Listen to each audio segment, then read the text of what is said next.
Well, welcome back, everyone. We have Marie Walton, our Johnny Appleseed Park naturalist, in today. We're going to be talking about a creature that maybe you don't want inside your home, but I guess they do great benefits outdoors. So welcome, Marie. Thank you. All right, so tell us.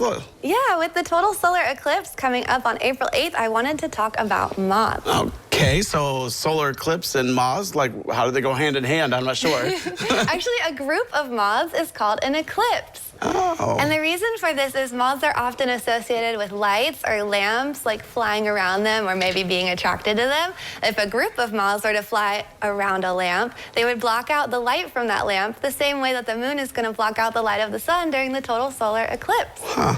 Now, I love moths, so I'll take any excuse to talk about them. They're my favorite animal. I always think about them as fluffy night butterflies. Oh, very good. But actually, moths appear earlier in the fossil record than butterflies. So moths appear about 200 million years ago in the Jurassic, where butterflies only appeared about 56 million years ago. So butterflies are actually a branch of the bigger family tree of moths. So moths and butterflies are both insects in the order of Lepidoptera, and leptero means scaled, and ptera means winged, like a pterodactyl, a winged dinosaur.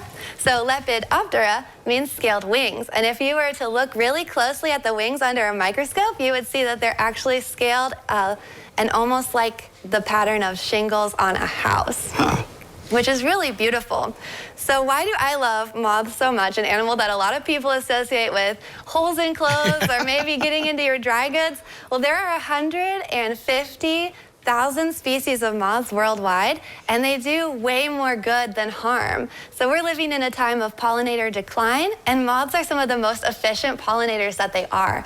And the reason for this is their big, fluffy bodies that I love so much. That their bodies are actually fluffy not with hair or fur, they're fluffy with scales, just like on the wings. So most moths are eating nectar from flowers, similar to what we think of butterflies and bees doing. And as they're traveling from flower to flower, the fluffy scales of their body are picking up so much more pollen and distributing more pollen as they go along.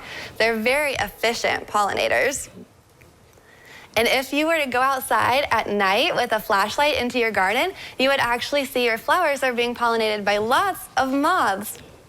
I think we think of butterflies and bees as being pollinators because they're out during the day when we're out. So those are the ones we see doing the pollinating.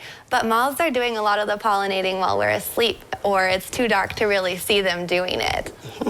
And moths are also the backbone of the food chain. So many animals eat moths and their caterpillars. So they're feeding mammals, reptiles, amphibians, birds, and even other insects. In fact, so many mother birds feed their baby birds caterpillars. Most species of birds are feeding their babies caterpillars. So if you've ever heard the expression, choosy moms choose Jif, choosy bird moms choose caterpillars. Okay. They're so important. And actually, so many things are eating caterpillars that only 1% of caterpillars make it to adulthood, which makes every moth you see just that much more special. And they're helping you grow your plants. They're just great little animals. And then I think a lot of moths have the reputation for being more drab or not as beautiful as butterflies can be. But that is not true. There are so many colors of moths. We've got, in Ohio, we have the beautiful green Luna moth with its long tails. We've got the rosy maple moth with its pink and yellow. And then even moths that aren't brightly colored still have beautiful patterns and fluffy bodies. I brought a peppered moth, and it's still very beautiful. Even though it's not brightly colored, you can still see the beautiful pattern on its body. And at the parks this spring and summer, we're going to be doing a monthly mothing program where behind the McElroy Environmental Education Center, we're going to set up lights and sheets that reflect light and lures to draw moths in from the Teddy Bear Park Forest so that we can look at them up close and experience them. And then we'll take the lights down and they'll fly back into the forest when we're done. So that should be in the newsletter coming up this spring and summer. All right. So if you don't get to see the total solar eclipse of the sun in April, April, you can come see an eclipse of moths with us Well, at the park. that's exciting. I love that. Well, Marie, thank you so much for coming out here and talking all about the moths. As we found out, the moths are actually mothsome. That was awful, wasn't it? But give me a high five on that one. Yes. All right. Well, thanks for coming in again, Marie, from Johnny Appleseed Park. Thank you. All right. Well, don't go away because we have more when we return.